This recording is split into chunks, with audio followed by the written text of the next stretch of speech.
Welcome to Thinking Green. I'm Rana, and I'm joined today by Kathy Hermes, who's been on the show several times, always talking about different topics, and this will be different yet.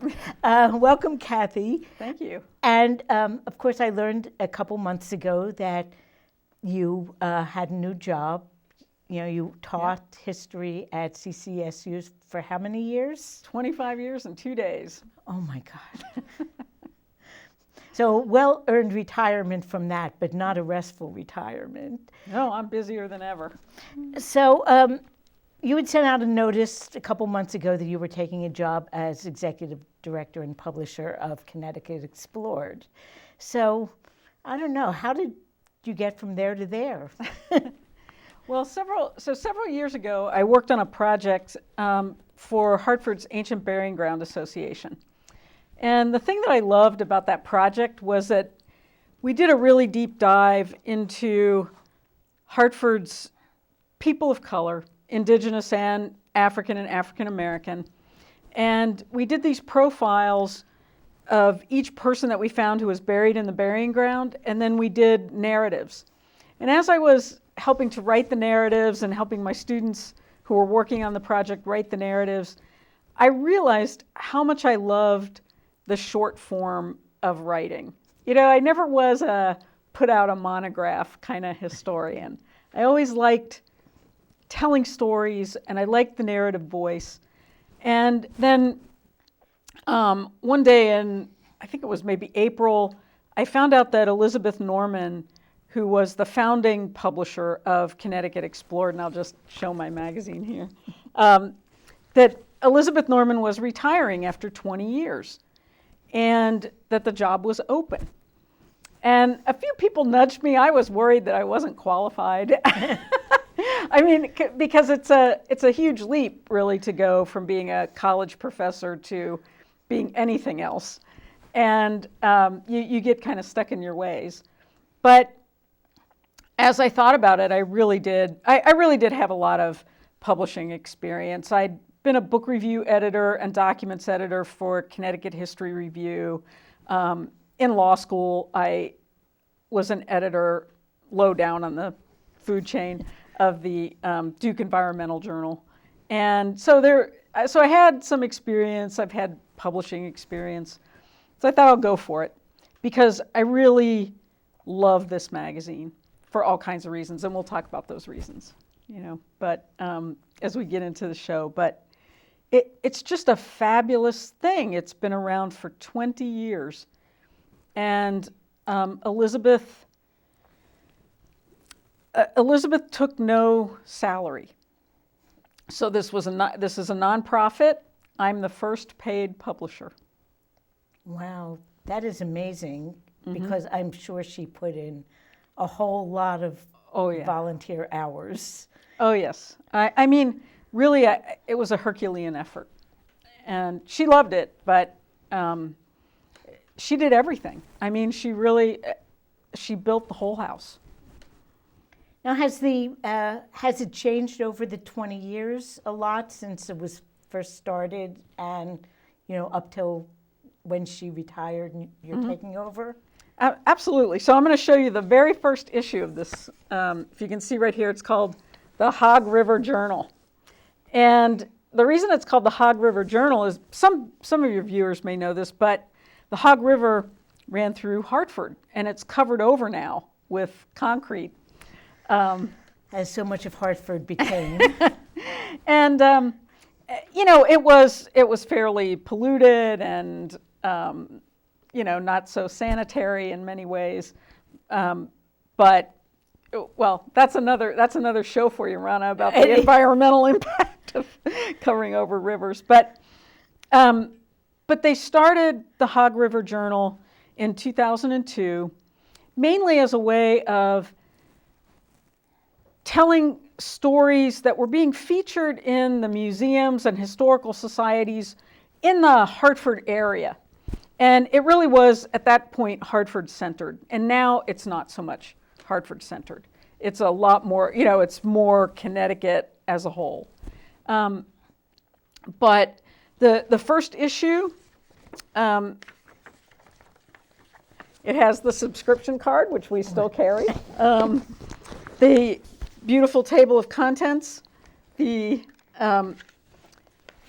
ads, and I have to say, we still have these magnificent ads, which are really guides to what's going on in Connecticut, all over the place, in towns from every corner of Connecticut, and the ads are things that our readers want to read because they've got all this information in them. And John Alves has been our designer for 20 years. And so the beautiful design of the magazine is still there. It's readable, it's lively, and it's beautifully illustrated. It's actually amazing to see a high quality print magazine nowadays because, well, you know better than I do what the challenges are of putting out something that's well done in print with high quality paper. I can honestly say the print is not going to come off in your hands. It's, this is a substantial magazine. It's not flimsy, and these will last. In fact, I have back issues now. Of course, I inherited that as publisher. You can see this hasn't even really yellowed. The quality of the paper is so good. And was it a quarterly when it started as well? Yes. And the thing is, I can remember, so I was teaching at Central Connecticut State. I've been there for 5 years, I guess, when this came out. And the only publication on Connecticut history was the academic journal. It was called Connecticut History then, now it's Connecticut History Review. And of course that had longer scholarly pieces. But there was nothing that really had historical articles that had sources, that were written by historians and local writers that had any depth to them. Like you would get, of course, the Hartford Courant publishes historical articles and Connecticut Magazine from time to time, but this was really substantial scholarship without that scholarly voice. And so when the first issue arrived in the history department at Central, we were sort of like, what's this? What's this thing, this Hog River Journal? And what kind of things are going to be in this? And we liked it, but we were like, I don't know how they're going to get people to, subscribe and keep paying, and how will it survive? And of course, Elizabeth said recently that she didn't know how it was going to survive. She just plowed ahead. And then, pretty soon it's the 5th anniversary, the 10th, the 15th, the 20th. Well, I did look on the website, the list of partners, and it seems as though there's a lot of collaboration among so many different organizations that have their own particular part of the history that they're keeping track of. Yeah, and we keep adding organizational partners. I think we have about 35 right now. And we just added the Institute for American Indian Studies and the Ancient Burying Ground Association. But we have all kinds of partners, and we've also benefited a lot from Connecticut Humanities and their sponsorship and their grants. We really rely a lot on the ad support that our organizational partners give us, and then also the support they give us in terms of writing articles or letting us have photos from their archives and their exhibits. And it's a real collaboration the whole way. And you have no fears of running out of history to tell? No. You know, when I was in graduate school, and we're talking here in the age of dinosaurs, right? I wrote my dissertation. It was called Religion and Law in Colonial New England, 1620 to 1730. And I am pretty sure that other than the one chapter on indigenous people, which I didn't call indigenous people, I called them Indians, I don't think there were any people of color in that dissertation, and that wasn't considered problematic. I'm sure that was the norm. It was the norm. And, you know, frankly, I still find the Puritans really interesting. I could tell their stories forever. But I've since discovered this whole world of African American history. I just really had no idea of the number of free people of color and enslaved people of color in the state of Connecticut and in the colony of Connecticut. I couldn't have told you when I was in graduate school anything about the numbers or what it would have been like to walk down the street of New London, for example. If you walked down the street of New London in 1710, it would have been incredibly diverse. You would have had people from all over the place, Native people, Africans, English people, Dutch people, you know, just everything. And it would probably rival today in some respects for the diversity. And yet you wouldn't have gotten any sense of that in the history that was being put out at that time. You know, as you were talking, I'm thinking about the old Naked City, you know, TV show that they said, well, this is just one story of like thousands that are in the state that we haven't really, you know, seen or followed over the years, over the centuries. And I think that's what, so one of the things we wanted to do with the 20th anniversary, and this was Elizabeth's brainchild, but she brought in an advisory committee to find out what the future of Connecticut history was going to be. So instead of looking back over the past 20 years and what we had published, she wanted to know what are the kind of things we're likely to be publishing 20 years from now, right? What are the kinds of game-changing stories that are out there and the kinds of researchers who are out there producing historical exhibits, historical projects, asking new questions. And so we had 120 submissions to the advisory committee. They went through all of them and they carefully chose 20 people and projects. So we got 20 game changers. And I do have a slide that shows some of them.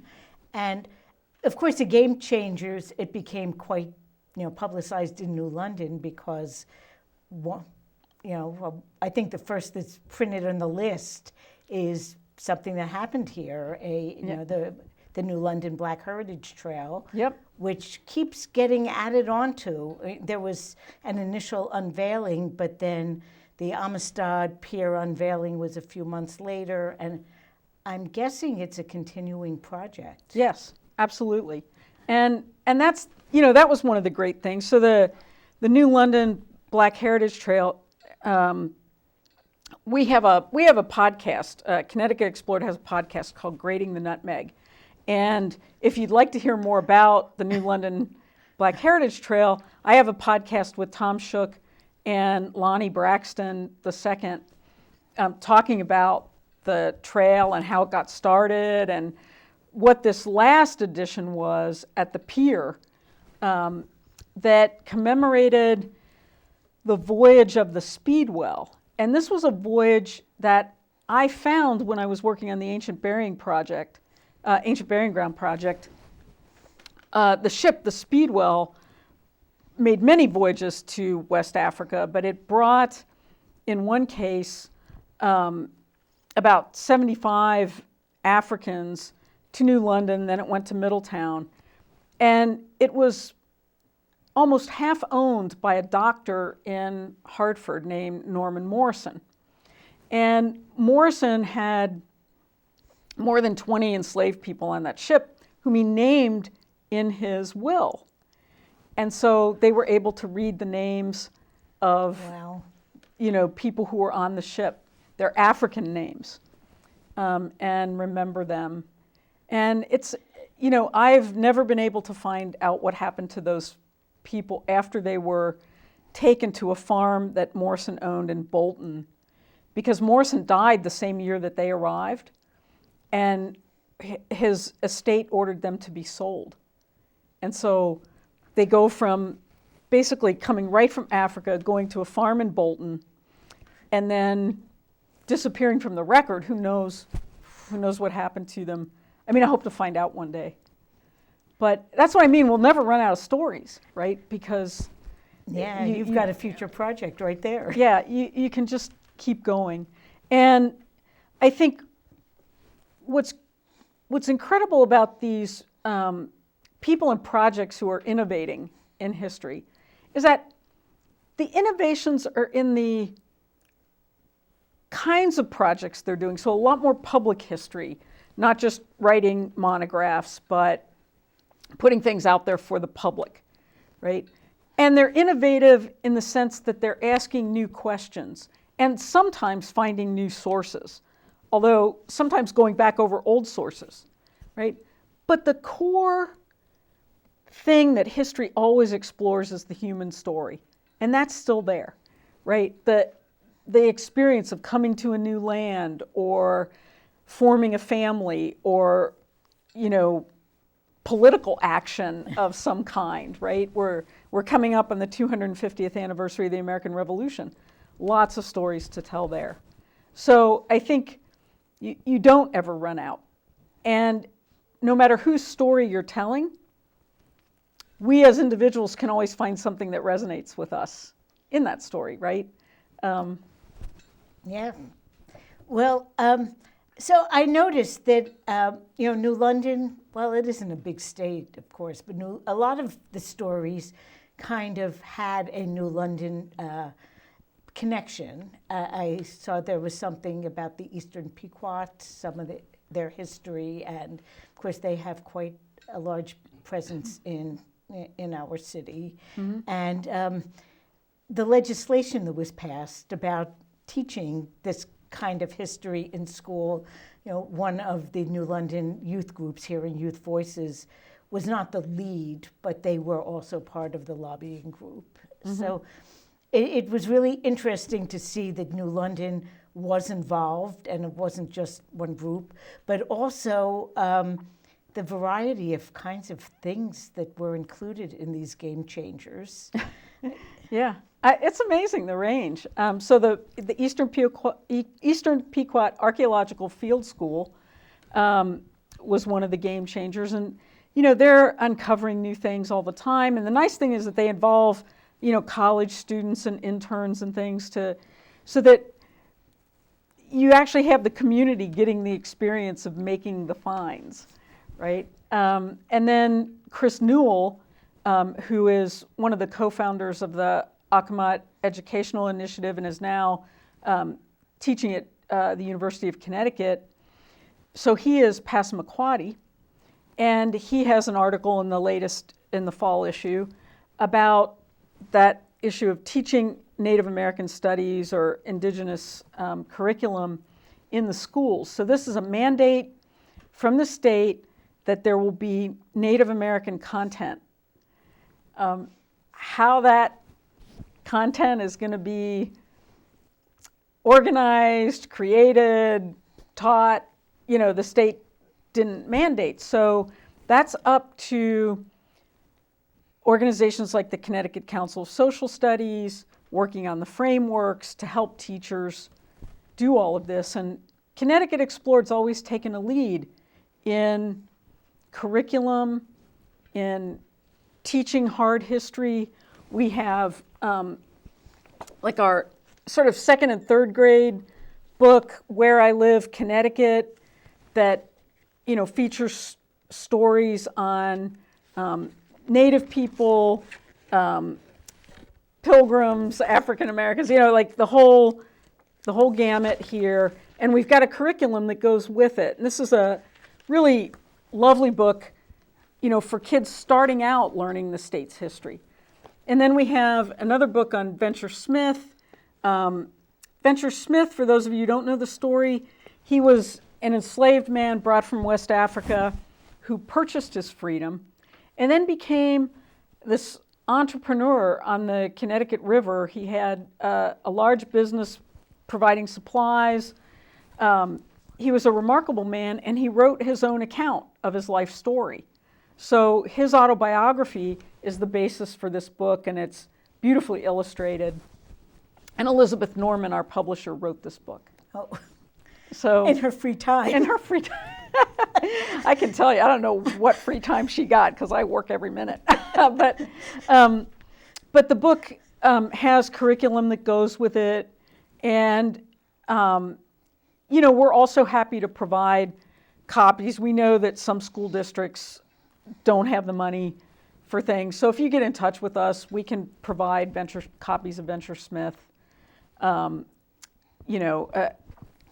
Just publisher@ctexplored.org, and we'll answer you. And you'll get it. Yeah. But it's a difficult book, but like I say, we've got curriculum around it, how to have the conversation around the story. Well, looking at your website, I noticed you have a kids' website too, and you have teacher resources. So it seems as though you're well positioned to be one of the resources that the state can use in developing the curriculum. And we have an education specialist, Kristen Levithan, who has also been working on the social studies frameworks and is also developing, I think, a second grade curriculum. I might have that wrong. It might be a third grade curriculum, second, third grade. They all mix in my head. But she's terrific. She used to work at the Connecticut Historical Society and has a lot of experience as a classroom elementary school teacher. Now you mentioned, and we might go back to some game changers, but you had mentioned, you have the magazine and you have the kids' books. I noticed there's also a podcast that you mentioned briefly. How does one access it, and how do you decide what topics to cover? Again, we never run out of topics. So the podcast we do in combination with the retired state historian Walt Woodward. Walt's been around for a while. I'm sure a lot of people, if you've gone to a historical event, you will have run into Walt Woodward. And he just retired as the state historian. He's still doing the podcast half the time. A quarter of the time, the Connecticut Historical Society provides content for the podcast, and then we do the other quarter. And Mary Donahue, our former assistant publisher, has been taking charge of that, and she's still going to continue doing that until about March of next year. And we featured, of course, the game changer stories. That's been providing a lot of fodder, but Connecticut is such a rich state. We have battlefields, we have archaeological sites, we have so many historical societies with incredible collections. We never run out of things to feature. Now I was surprised. I don't think of Connecticut as being, a central place in the American Revolution, but I guess it is. It is, and I think this is one of the things. We don't always tell our own story very well unless you're reading Connecticut Explored, where it's told beautifully. But there's just a lot that isn't known. So recently, I've been involved with Chris Radio, which is a radio station for people who are sight impaired or who have other reading problems, right? And Chris Radio got a grant with the National Park Service for battlefield interpretation, and we're doing the Reading encampment. And we're looking at all the people of color, so Native people, Africans, African Americans, who were at the Reading encampment. Now, how many people in this room ever knew that there was a Reading encampment? Like, not me. And my son lives in Reading, and I looked at the map, and he's only a few miles away. I might be visiting. And so, part of the things one of the subjects I taught, because I'm an early Americanist, I taught the American Revolution. I didn't know this. So this is Connecticut's Valley Forge, as they say, from 1778 to 1779 over the winter. The Continental Army, so the Connecticut line of the Continental Army was at Reading, and so were some Canadian troops and some New Hampshire troops. There's a very rich history there. You can go to Putnam Memorial State Park, and they have a museum that has artifacts from the encampment. They have some public history sites that you can visit. And in early December, they'll have a winter walk with reenactors. So if you want to go to something that's really fun, you can go on the winter walk. Oh. So watch for that. But we're doing a website where we have transcribed some pension documents, we've written narratives, and all of those will be read by volunteers for Chris Radio so that people can listen to them. So in addition to reading them, if you do have sight and you can read them, you can also listen. Oh, that sounds really fun. So who decided, did Chris Radio just apply for a grant to study this one encampment? Chris Radio was interested in providing historical content for their listeners. And they had done a project on World War I soldiers, where their volunteers read letters from soldiers for their listeners. And that was so popular, then they did women's suffrage. And then they got to thinking, well, the revolution's coming up. What could we do for the revolution? And so there's a big advisory committee. I'm on it, Leah Glazer at CCSU, Nick Bellantoni, too many people to really name, but people from the State Library, people from UConn, archaeologists, historians. And so we helped figure out what to study. We felt like Fort Griswold, no offense, but no. Fort Griswold had been studied a lot compared to Reading. And so we went with the Reading encampment to try to bring those stories to light. I hope the Reading encampment didn't meet the same kind of fate as Fort Griswold. It did not. It wasn't a happy time for the people who were there, because it was cold and miserable. But God, I can't even imagine. But it wasn't that you just have the stones with everyone who died. No. And in fact, it's interesting because the hospital was in Danbury, and although some historians in the 19th century thought there was a graveyard at the Reading encampment, there wasn't. And so we don't actually really have super great death records. And we don't always know. We sometimes see a record that says somebody was in the hospital, but the hospital itself, there are no remaining records that we can find. So I guess I'm really ignorant about the American Revolution. Were there any battles fought nearby? So there's a Battle of Ridgefield. The Battle of the Highlands, which was in New York, but involved a lot of the Connecticut line. Benedict Arnold did his damage. But there were not a lot of battles in Connecticut, right? I mean, we don't have battlefields in that sense. Right. So the encampment is a pretty big deal. And Putnam Memorial State Park represents one encampment, but there actually were kind of two others. It spread out quite a bit into New Milford. Interesting. So what other game changer stories are there that are just totally different from the ones we've talked about?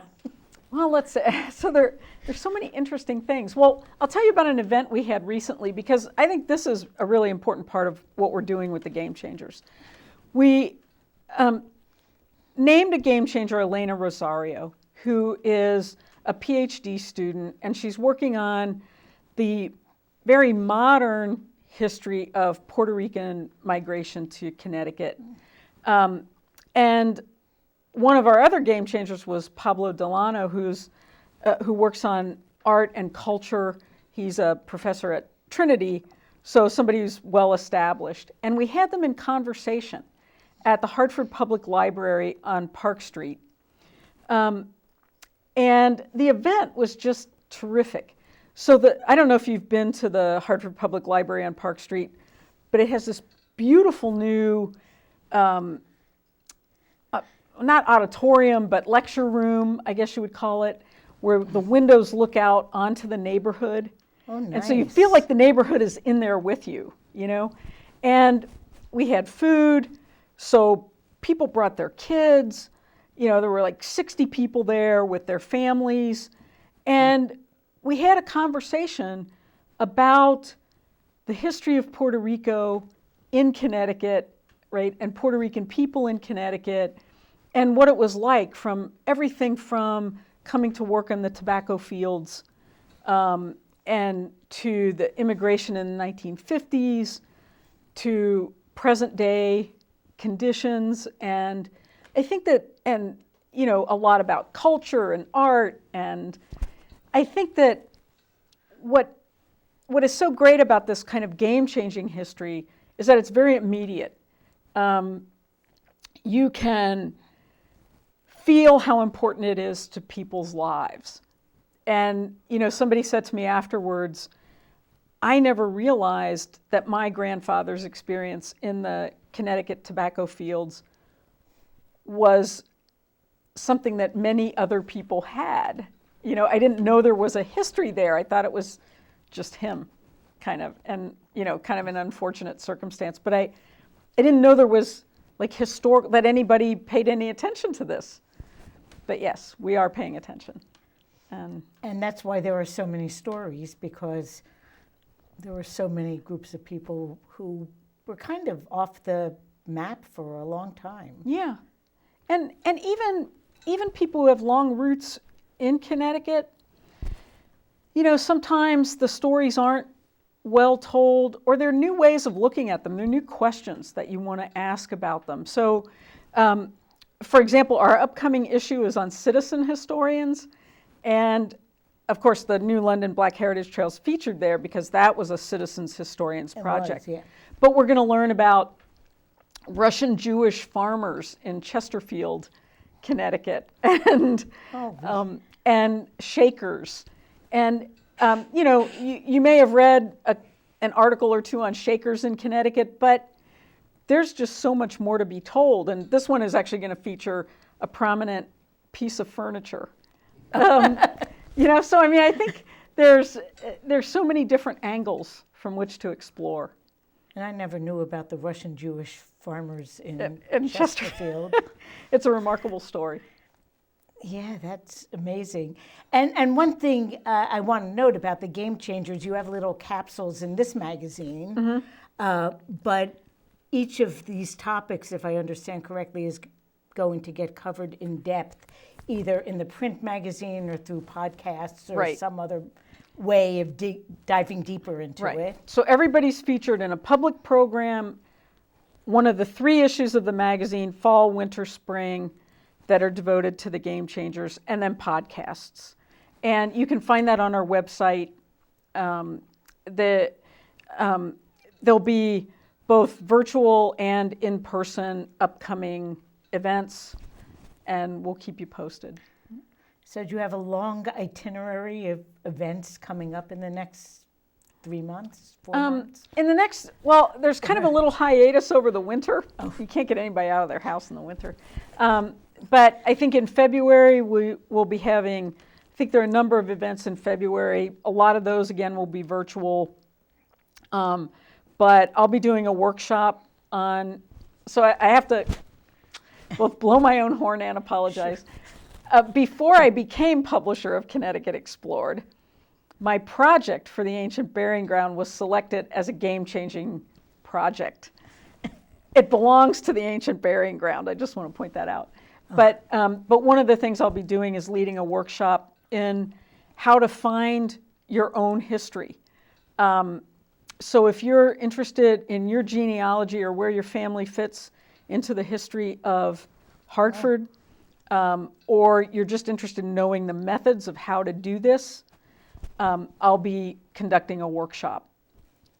And in fact, I think maybe the last time you weren't live on the show, but we did videotape you doing a presentation on the burial grounds, which it wasn't only that it was interesting, but the responses of the audience were also interesting, because there are some people in Connecticut who aren't so happy to hear about some parts of our history. I think what it is, partly after the Civil War, Connecticut writ large, right, wanted to present itself as solidly anti-slavery and union, right? But that's not what it was in the past. And it's hard for people now who've heard that their whole lives, right, that Connecticut didn't really have slaves, or didn't have many, or was kinder to them if they did have them, Right. as if there's... It was nice slavery. Whatever that could something. possibly be, right? That they heard that and they have to adjust to it. It's kind of like hearing some bad story about your beloved grandmother, right? You don't really want to process it, but once you do, it makes her more human. Once you really hear the story of what it was like, it makes the whole thing makes much more sense. It seems more real, because it was such a mixture of peoples and cultures, and I think it's just so much richer. But it's shocking in many ways, because you had enslaved people facing the same problems here that they faced on a southern plantation: malnutrition, family members being sold away from the family, punishments that were severe and often unjust. So it's a hard story. Even here, yeah. Well, I think maybe we'll get Bob to come to some of that. Although he grew up in Oregon and his family had been there for a couple generations, he actually has some Rogerine descendants. Oh, yeah. Forebears, yeah. I guess there was one branch of the family. They were in late 1800s, and they wouldn't fight. They wouldn't go to war, and they kept losing their cattle. And so they went down to Texas and Louisiana to be free. And there was a batch that stayed there, but his branch of the family during the Dust Bowl years, went up to Oregon. Yeah. So, but imagine our surprise. We had no idea when we moved to Connecticut that he actually was descended from like Fitches and Whipples. I remember being on the Otago Peninsula, and in Otago Province in New Zealand, and going from the peninsula down, along the coast, winding my way around, and I come to an Apes Road, A-P-E-S, right? And you may have heard of William Apes, the Pequot, right, who wrote, yeah, it's his brother's family for whom that road is named. His brother was a whaler and wound up in New Zealand, and he married a Maori woman. And so all over the world you find Connecticut stories. Yeah. It's not just Mark Twain who went places, And people went long distances a long time ago, too, which is really hard to imagine. Oh, especially before the Panama Canal. If you can imagine going around the Horn and in a ship that would not be considered very seaworthy by today's standards. Yeah, people got battered. But I think the fascinating thing about all of this is that people in Connecticut you drive through Connecticut and you drive through our 169 towns and you see this very similar setting, right? The Congregational Church, the green. A few of the towns have had that obliterated because of, highways. But for the most part, you get a pretty standard New England town experience when you're driving through Connecticut. And yet, that lily white Connecticut never really existed. All along the Connecticut River, there were Wangunk people, there were increasingly people of African descent, and then of course of African and Native descent. And there were also people who were of white and African and Native descent. And these families existed and coexisted from time, ever since the first settlements. And so every town has some of this history, every single one. You go up to the northwest corner, and one of the first abolitionist narratives written by an African American person, James Mars, from up in northwestern Connecticut, right? You have Jupiter Hammond, one of the earliest African American poets, writing poetry in Hartford. So this goes way back. And I think I read one of the things in this magazine that indicated that segregation has actually been exacerbated over the last 70 years.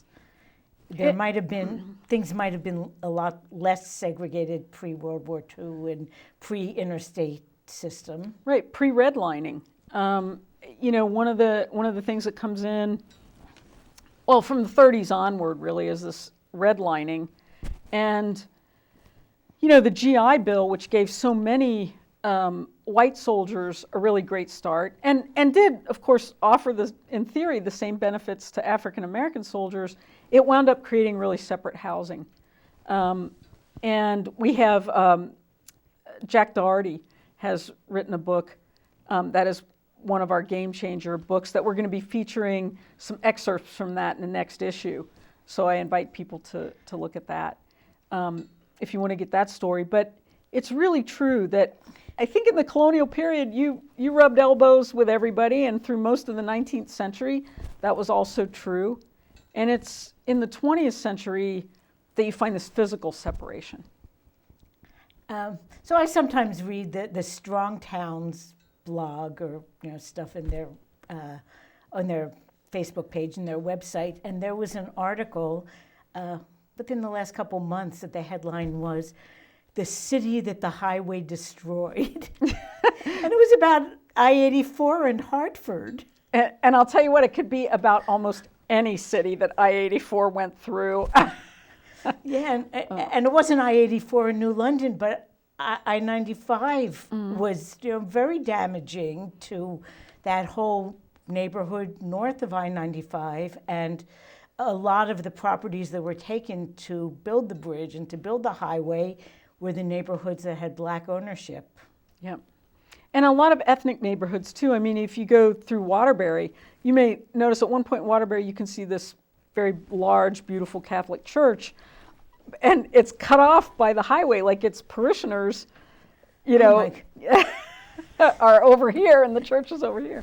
And you can walk underneath, but that's not too pleasant, No one likes walking under a highway. Walking under a highway. And so a lot of very cohesive ethnic groups and family groups were broken up by those highways. And I think that's a story we've told in some issues and we'll probably tell in future issues. Now, I wanted to talk a little bit about different ways people can interact with you more, support you more, and find out more. So, I noted that there were a whole lot of partners, but how do people find out more about, and get hold of magazines or online resources? Right. So we have a website, and you can, of course, subscribe to the magazine. You can subscribe to the print magazine, or you can subscribe to an online version where you don't actually get it mailed to you if you just don't want. I mean, I don't know why you wouldn't want it in your house, but if you. It's a really nice magazine. But if you just want to read it on your phone or your tablet or your computer, you can get it that way. We also have a free newsletter that you can order by going onto our website if you want to keep abreast of events and get a little snippet of stories that are in the magazine. We have links to the podcast right there, and we have links to our kids page and curriculum. And we also encourage people to pitch ideas to us. So if you go under our About tab, there'll be a little line that says Write, W-R-I-T-E. And if you click on that, it will tell you upcoming themes that we'll be dealing with. And if you're a writer and a historian, you can pitch an idea that goes with our themes. Every issue has a theme, but usually they're broad and conceptual. So for the summer, for example, our theme is islands. These can be actual islands, like the Thimble Islands, or they could be, like the Isle of Safety in the middle of Hartford, where people waited for the trolley. Yes. Real or metaphorical islands. Real or metaphorical islands.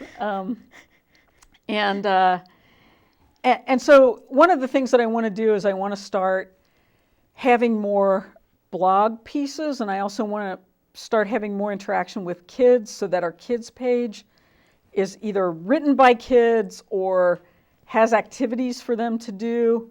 And so that's something to be worked on in the future, but I hope to have more kind of interactive things on the website. I'm hoping that as social studies get expanded to tell stories of not just the Puritans in Connecticut. But I love them. Yeah.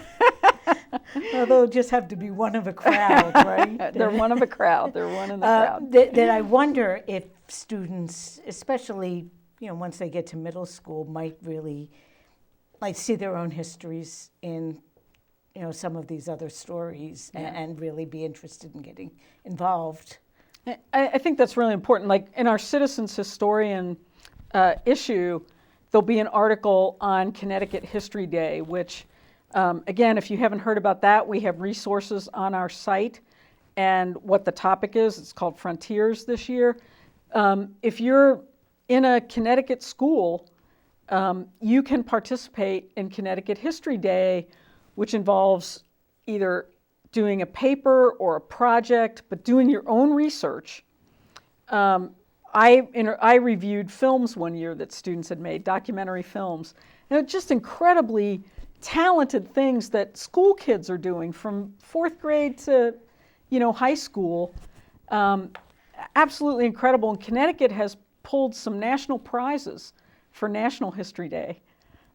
So that's run out of the old State House in their Democracy Center, and Rebecca Tabor is the person in charge of that. So look in our magazine and get in touch with Rebecca and do a project. So when is Connecticut History Day? So there are like regional things that will start up, in the spring, and then it goes through May, and then you go to the nationals sometime in May or June.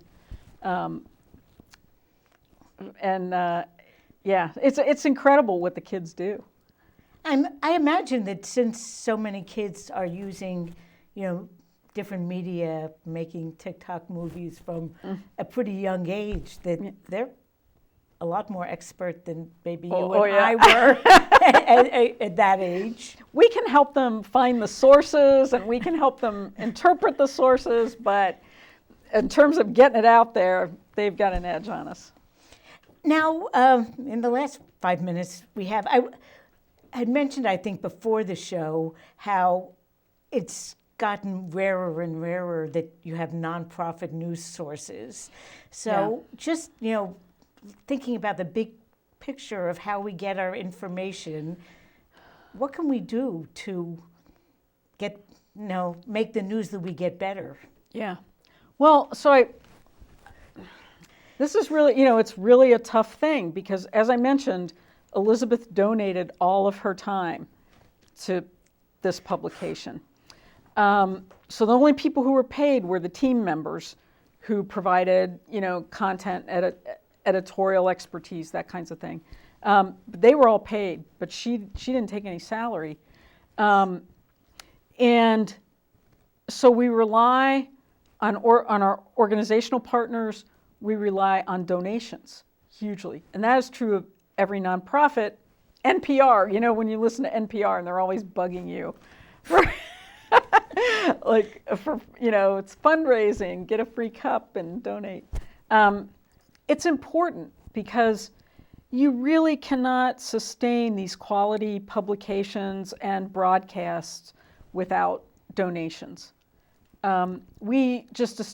Elizabeth established a fund for excellence in publishing to try to keep the magazine going for the next 20 years.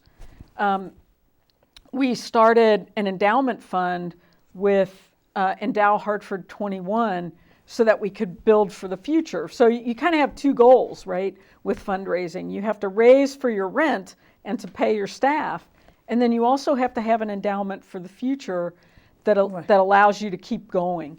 And every news organization, every nonprofit needs this.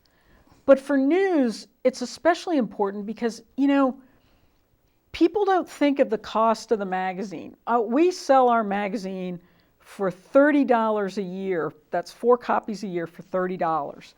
But if you're a senior, it's $25. If you're an educator, it's only $20. That doesn't remotely cover the cost to produce this and to mail it. So if you want to keep it going, you got to hit that donate button. And people can go to the website, which is ctexplored.org, and there are different ways people can subscribe but also donate. I noticed there's a fund for excellence, or you can become a friend. A friend. And and we certainly always mention the friends in our magazine every spring, but also this fall we have a list of the friends and people who've donated. We don't have any kind of agenda in the publishing except to publish quality stories about things people care about in our history. And it's important to remember that about public media, right, and public nonprofits, that we want to be there for everybody. That's our mission, right? We don't want to be exclusively for one group or another. And our mission is to educate. Our mission is to get the whole history of Connecticut out there. And we appreciate every subscription, online, in print, every bit of interest. Well, it does seem like an endeavor that's very worth supporting, because it seems that every year there's less and less good publishing out there. And I'm told we have one minute, so I'll just thank you for coming down to Waterford to talk about this. And I hope you really enjoy this new job that won't exactly feel like retirement, but will probably be pretty rewarding. I absolutely love it, and I'm so grateful to Elizabeth and to Mary Donahue for the legacy they've left me. I mean, this is just a terrific magazine. I've got a great team, and we put out terrific stuff, and I hope the audience will enjoy some of it. We'll give you a free issue. Come onto our website, get a free issue. First one's free, First and then one's you'll be free. hooked. No hook. No hook. Well, we want you to keep going, but you're not obligated. Well, thank you so much for coming down here, Kathy. And next week, actually, the studios are closed for upgrades, so we might be running a tape or we might not be on the air, but tune in and find out. And thanks again for coming down, Kathy. Thanks for having me. Always love it. Yeah, it's a lot of fun.